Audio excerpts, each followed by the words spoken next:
Assalamualaikum warahmatullahi wabarakatuh. Alhamdulillahirabbil alamin wa bihi nasta'inu ala umuri dunya waddin wassalatu wassalamu ala asrofil anbiya'i wal mursalin wa ala alihi wa sahbihi ajmain amma ba'du.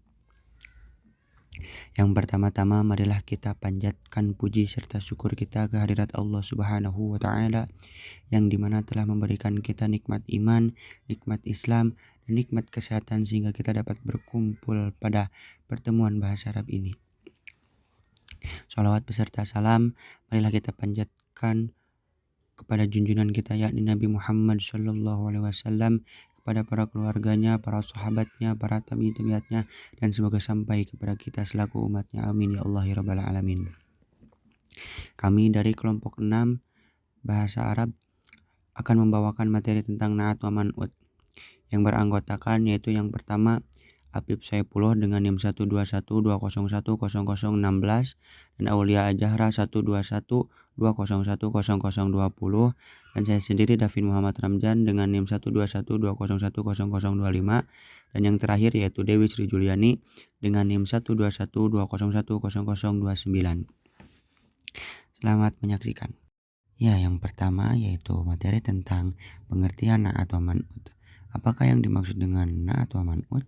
Menurut Syekh Imam Ibnu Malik dalam kitab Alfiyah yang berbentuk syair yang berbunyi Fanatu tabi'un mutimmu masabak biwasmihi awasmi ma bi'talaq, yang artinya yaitu Na'at adalah isim yang mengikuti kata sebelumnya yang fungsinya menyempurnakan kata yang diikutinya, baik kepada kata itu sendiri atau dengan kata yang dihubungkan dengan kata yang dinaatinya.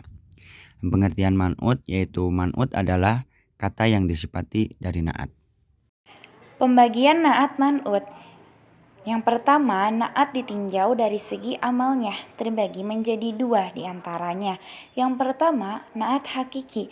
Na'at hakiki yaitu na'at yang merupakan isim domir mustatir atau yang disimpan yang fungsinya isim domir atau kata ganti tersebut kembali pada man'ut atau kata yang disifati atau objeknya.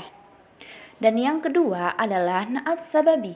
Na'at sababi yaitu na'at yang merupakan isim johir setelahnya, yang mana isim johir tersebut mempunyai isim domir.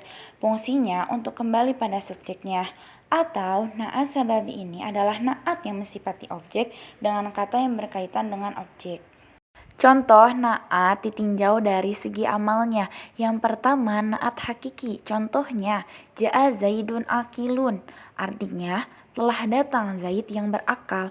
Dalam kata al-akilu itu sebenarnya menyimpan domir atau kata ganti yang dirapakan oleh al-akilu itu sendiri, yang fungsinya kata ganti tersebut akan kembali kepada man'utnya atau subjek yang disifatinya, yaitu Zaid. Kata ganti yang sesuai adalah huwa, menunjukkan dia seorang laki-laki. Cara mengetahui na'at hakiki adalah dengan menentukan satu persatu dari 4 poin berikut. Yang pertama, dalam segi i'rabnya, ropa, nasab, jarnya. Yang kedua, dalam segi ma'rifat nakirohnya. Yang ketiga, dalam segi mujakar mu'anasnya. Yang keempat, dalam segi mufrad, tasniyah atau jamaknya.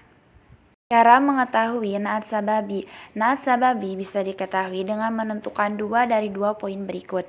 Yang pertama dalam segi i'rabnya, yang kedua dalam segi ma'rifat nakirohnya. Segi mufrad, tasniyah, jamaknya, dan muzakkar muannasnya tidak disebutkan karena na'at sababi menyesuaikan dengan isim johir yang ia rapakan setelahnya. Pembahasan selanjutnya mengenai na'at ditinjau dari jenis kalimatnya. Di sini terbagi lagi menjadi 2 bagian. Yang pertama na'at mustaq, di mana na'at mustaq merupakan na'at yang diambil dari kata yang dapat berubah-ubah atau mutasharrif. Menurut Syekh Ahmad Ibnu Abdil Bari Al-Ahdal dalam kitabnya Kawakibud Durriyah, mustaq di sini merupakan isim yang menunjukkan hadas atau pekerjaan dan yang memiliki hadas serta mengandung makna fiil dan huruf-hurufnya. Yang kedua ada na'at mu'awwal bil mustaq. di mana na'at ini merupakan na'at yang diambil atau terbuat dari isim-isim yang jamid atau bisa disebut ghair mutasharrif atau tetap. Lalu diterjemahkanlah isim-isim jamid yang menjadi na'at itu ke isim mustaq, karena sejatinya na'at itu terbuat dari isim mustaq. Maka diupayakan agar na'at yang terbuat dari isim jamid pun bisa sejajar dengan na'at mustaq dengan cara ditakwil. Na'at mustaq berjumlah 4. Di antaranya yang pertama isim fa'il, seperti contoh ja'a zaidun al-aqilu. Yang kedua isim maf'ul, seperti contoh hadza amrun madrubun. Yang ketiga isim sifat musyabbahat atau menyerupai isim fa'il namun diambil dari fi'il lazim. Contohnya seperti ra'aitu rajulan hasanal wajhi. Dan yang terakhir ada isim tafdil, isim yang mengandung makna lebih, seperti contoh marortu birijalu a'lamu. Selanjutnya na'at mu'awwal bil mushtaq terdiri dari 6. Yang pertama ada isim isyarah atau kata tunjuk. Contohnya seperti marortu bi zaidin hadza. Yang kedua isim mausul atau kata sambung, seperti contoh marortu bi zaidin alladzi qoma. Yang ketiga dzu bermakna punya atau milik, seperti contoh bi zaidin dzi malin marortu. Selanjutnya ada isim nasab atau nisbat atau hubungan atau bangsa atau yang berakhiran huruf ya. Yang terakhir ada jumlah, tetapi na'at yang terbuat dari jumlah ini mempunyai kriteria tertentu. Yang pertama, man'utnya harus dari isim nakiroh. Yang kedua, jumlahnya bukan dari jumlah tolabiyah atau kata perintah.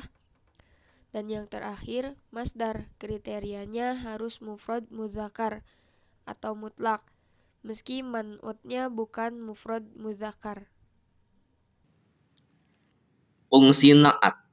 Na'at mempunyai fungsi tersendiri jika disandarkan pada kalimat-kalimat tertentu. Di antara fungsinya adalah sebagai berikut. 1. Mengkhususkan man'ut atau tahsisul man'ut dengan syarat man'utnya harus dari isim nakiroh. Contoh, ro'aitu imro'atan sobirotan. Sekarang kaidah na'at. Yang pertama, kaidah na'at yang pertama, jika ada sifat atau na'at lebih dari satu dan berbeda man'utnya, maka na'at tersebut harus dipisahkan dengan haraf athof. Contoh, marartu bizaidinal karim wal bakhil. Saya ulangi contohnya, marartu bizaidinal karim wal bakhil. Di situ ada na'at ya, lebih dari satu dan berbeda man'utnya. Nah, maka na'at tersebut harus dipisahkan dengan haraf athof. Kama qala Syekh Ibnu Malik dalam kitab Al-Alfiyah, wa natu ghairi wahidin idah talaf fa'atifan parok hula idah talaf.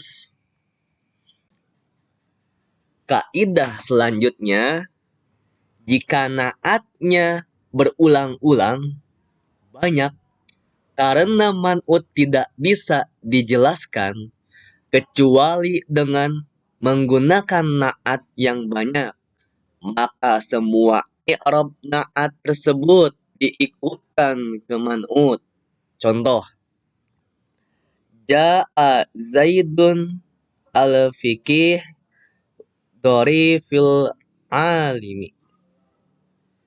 Nah, kama qala Syekh Ibnu Malik fi kitabihi, sebagaimana penjelasan Syekh Ibnu Malik dalam kitab Alfiyahnya, wa innu utun kasurat wa qatalat muftaqiran li dzikrihinna utbi'at. Kaidah naat yang kedua, jika ada naat dari dua ma'mul atau objek yang sama predikatnya secara makna, maka i'rabnya mengikuti man'ut, baik itu rofa, nasab, atau jar. Contoh, zahaba jaidun wan tolako amrun al-akilani. Saya ulangi contohnya. Zahaba zaidun wan tolako amrun al-akilani. Tapi jika berbeda predikatnya atau berlawanan, maka i'rabnya mesti kotok atau terputus, diputus ya.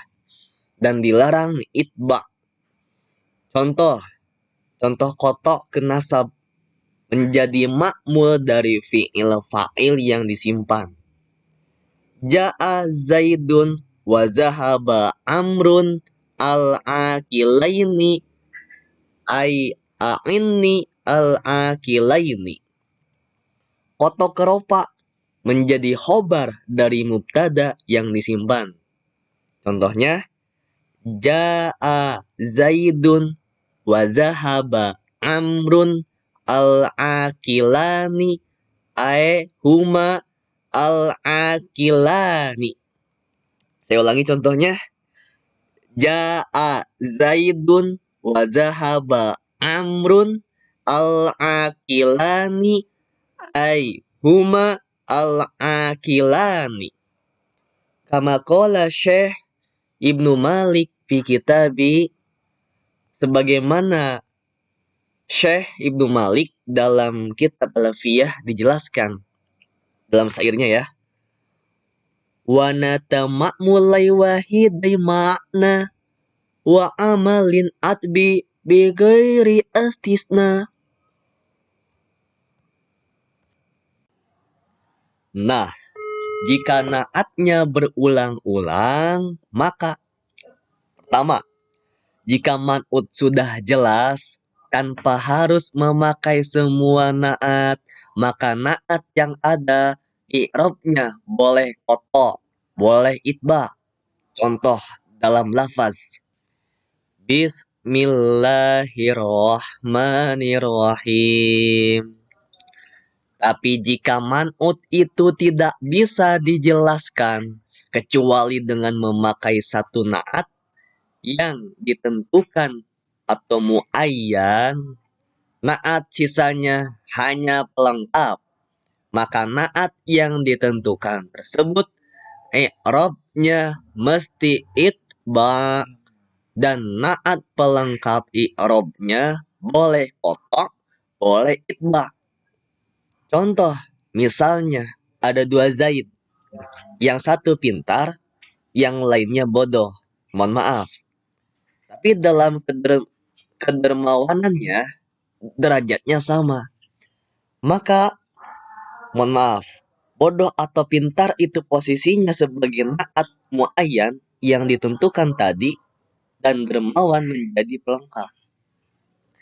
Ja'a Zaidun al-alimul karimul karima.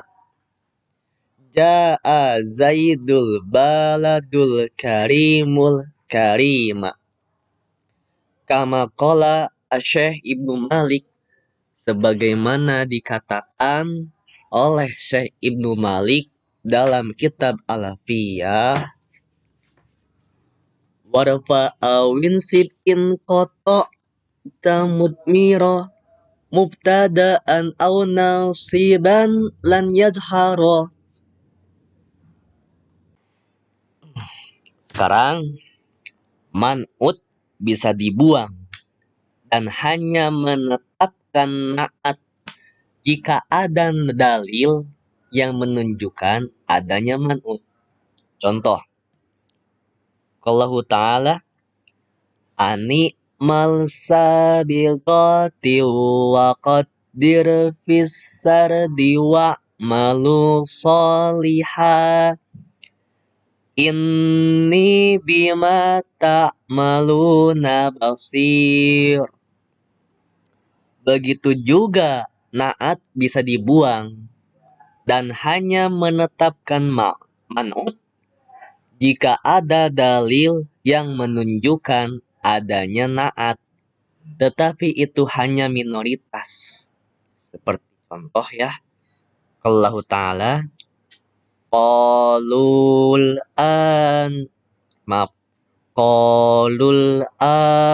ji'ta bil haq fadabahuha wa ma kadu yaf'alun.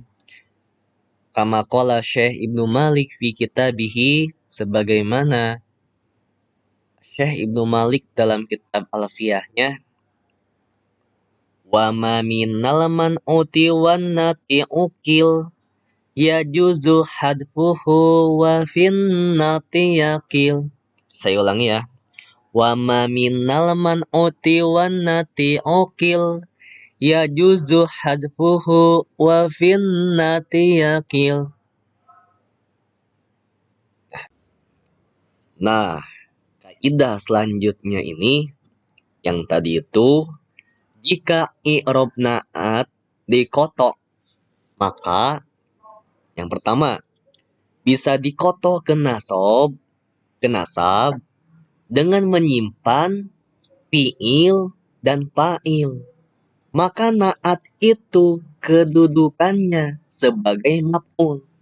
Contoh, marartu bizaidil karima ainil karima. Bisa dikotok ke rofa ya dengan menyimpan mubtada, maka naat kedudukannya menjadi khabar. Bizaidil karimu huwal karimu marartu. Kama qala Syekh Ibnu Malik, sebagaimana dijelaskan oleh Syekh Ibnu Malik dalam kitabnya Alfiyah, warafa'a winsib in qotota mudmiro mubtada'an aw nasiban lan yadharo. Ya, saya ulangi lagi ya syairnya ya. Warafa'a winsib in qotota mudmiro mubtada'an aw nasiban lan yadharo. Catatan, jika naat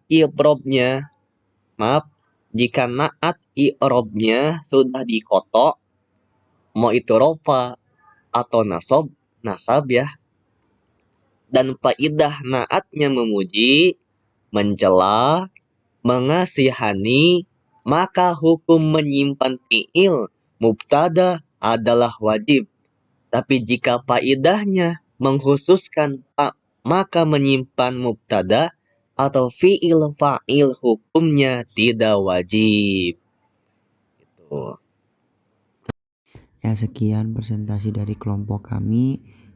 Kurang lebihnya mohon maaf bila ada kesalahan atau kekurangan dalam penyampaian. Saya perwakilan dari kelompok mengucapkan terima kasih kepada teman-teman yang telah menyaksikan presentasi kami.